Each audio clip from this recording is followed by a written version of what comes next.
Hey everybody, I wanted to share something with you from Terence McKenna real quick. Now, Terence McKenna obviously was a very, very intelligent man. Many people know this. He used psychedelics to help him tap into the veil beyond. It's not always necessary to use those, but he did. And he also, just for clarification, didn't recommend that you abuse them, but to use them only for spiritual purposes. But I wanted to read something to you real quick from him, and it's from Invisible Landscapes. And I want to show you that he was indeed connected to understanding Kabbalah as well. And then what I'm going to do at the very end of this, after I read this to you, is I'm going to play something for you from Enter the Zohar by Kabbalah Info that you can actually find this channel on YouTube. And what you'll see are the similarities between what McKenna is saying and what he's saying in this video regarding creation. Now, creation, as I've said before, exists and starts in kind of the invisible realm. And if you think of a tetractys at the very top of that triangle, it starts there and it kind of branches out like a tree, eventually breaking into physical manifestation and the cosmos and what have you. And so this is seen in the tetractys. This is also seen in the Great Pyramid, because the very, very tip of the Great Pyramid, the very top or the very apex, is missing. And it's missing on purpose, because the symbolism there is to show you how the physical universe disappears into the unseen universe. I can show you that here in a particular quote from Blavatsky. The peculiar architecture of the pyramids shows in itself the drift of the metaphysical thought of their builders. The apex is lost in the clear blue sky of the land of the pharaohs and typifies the primordial point. And think about that primordial point. Think about that top of the triangle, the top of the where the eye is, right? Where Kether is. This is the first manifestation into physical reality, and then we have the cosmos down here. So she says, the primordial point, lost in the unseen universe, which I just described, from whence started the first race of the spiritual prototypes of man. The nebula is that first manifestation that we see into physical reality. And let me quote something from The Ladder of Lights by William G. Gray. Now, I won't read all of this to you, but I'll give some of this to you. And as I've shown you before, inside of these cathedrals, at the high altar, what they're showing you is they're showing you a breaking into manifestation here, which would be the high altar, and then zigzagging down the tree. This area down here being the area where you come into the cathedral. So you come into the cathedral and you reach the heart. All the way up here is the high altar. That represents Kether, and that is where we normally see the nebula in these cathedrals.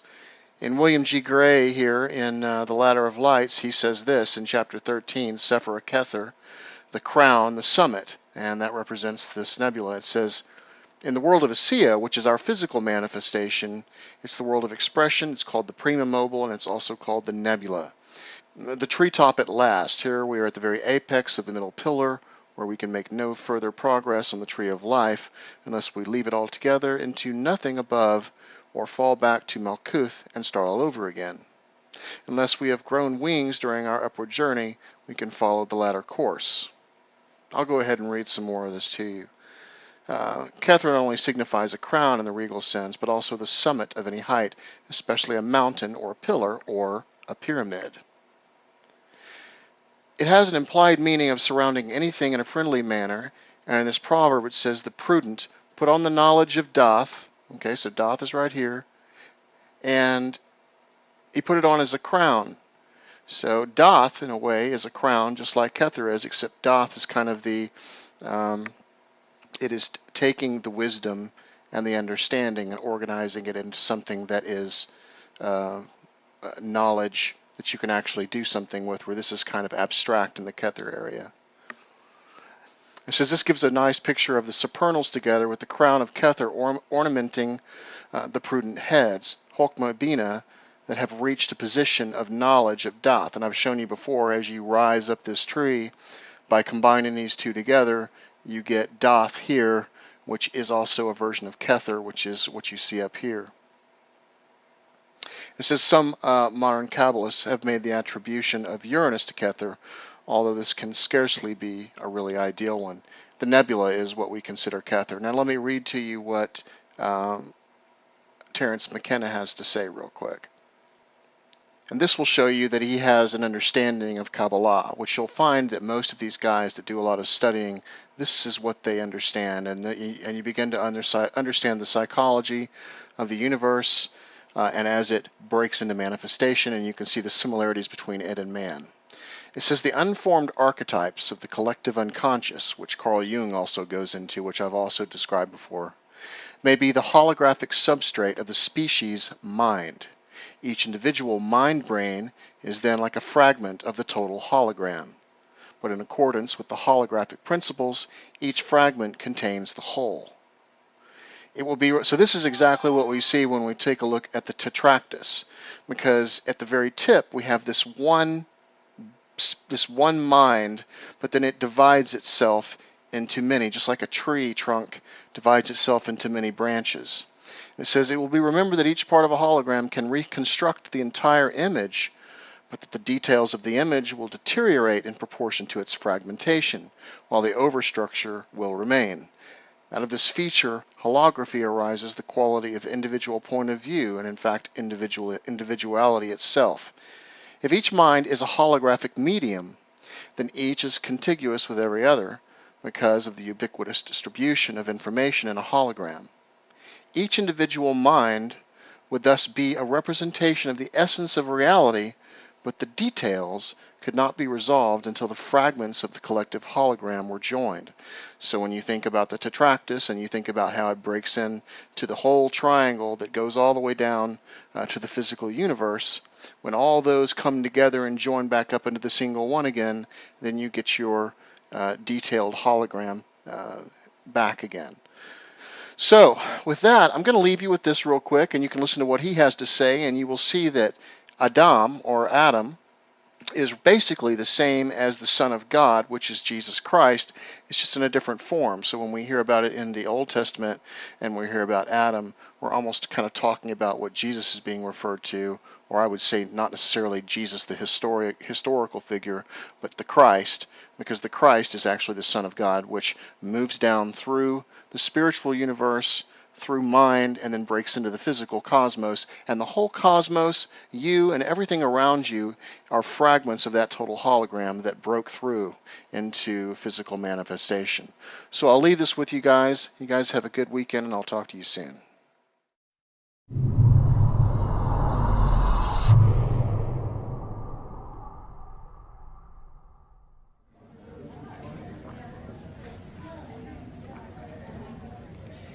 When you read a really great book, you get pulled into the story. After a while, you don't even feel that it's a story that you're reading. You're just living it. It's in your sensations. You become not just the hero, but all the characters and all the events. Your sensation enters and animates everything, and you live out the drama of all the connections and all the conflicts. The cover will tell us who wrote a book, but it never tells us who's reading the book, and why should it? I mean, we never ask. But with the Zohar, it's totally different. You see, if you don't ask that question about who's reading, then you don't know what you're reading about. What is Wellman talking about? Come on, obviously it's me reading the book. Yeah, but what is that me? You're a body, and that private thing inside of it with its own feelings, its own ideas, its own desires. You're one of billions of me's, and you're all competing for survival and pleasure and love. You've got family, a couple friends, a bunch of acquaintances. That's pretty much all the connection you can take. As far as those other billions are concerned, they don't have anything to do with your me.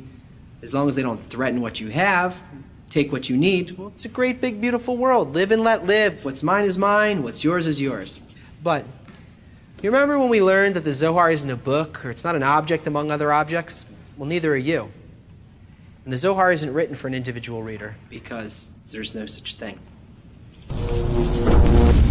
Underlying the countless people, objects, and phenomena we see in the world, there's only two things that exist.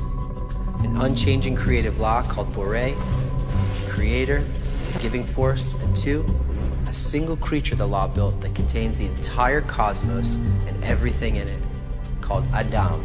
the desire to receive, or the collective soul. They're not really two things, but they're two sides of the same force. Adam means resemblance, and depending on the quality of connection between the Creator and Adam, how different or alike they are, that's what projects everything we feel as either the physical things surrounding us or our private inner life. The creation didn't end with the appearance of the creature. It wasn't even the starting point. The creation that we see happened when, in order to give the creature independence, the giving force shattered the original desire to receive into billions of desires, each with a dormant spark inside of it that's still connected to the others. There is only one creature, and it's built like a hologram, with each isolated lonely me part containing within it every other me plus the whole. No matter how it looks on the outside, humanity is one creature, and it's evolving as a whole. Your me isn't just you. It just thinks it is.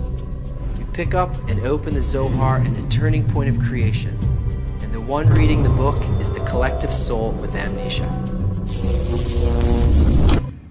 Okay, if that's so, then how come the more connected we get, the worse it seems to get?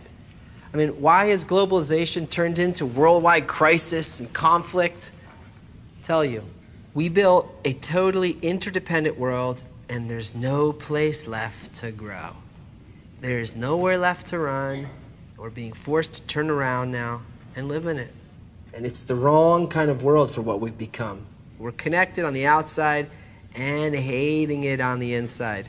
And we can't see a future because we can't imagine how we can live in an interdependent world if what we are is self-love. Because even if you tell me that I'm not going to survive unless I actually care about the others, I'm still not able to do it. But now for the good news. Finally, we've actually revealed our true identity, who we really are. Okay, it's the negative side of it, but at least we can see it, and at least we can start working with it. And the extra layer of self-love, it's an illusion. We can connect above it if we really want to, but you can't change it on your own because you're not on your own anymore. Remember, you're actually that hologram. So what everyone wants and values will influence you and everyone else. In fact, none of my feelings and thoughts and my needs, they don't even originate in me. That's who's reading the book. A piece of the hologram coming to terms with its identity. That's who needs the Zohar. That's who searched for this course. That's who opened the video. That's who clicked play. That's who you are. So be who you are. The only way to do it is to influence the hologram. You influence the hologram to influence you. That way, the whole thing changes, and the best part of it is, you do it without focusing on your me. The key to doing that, it's called love your neighbor as yourself. Later.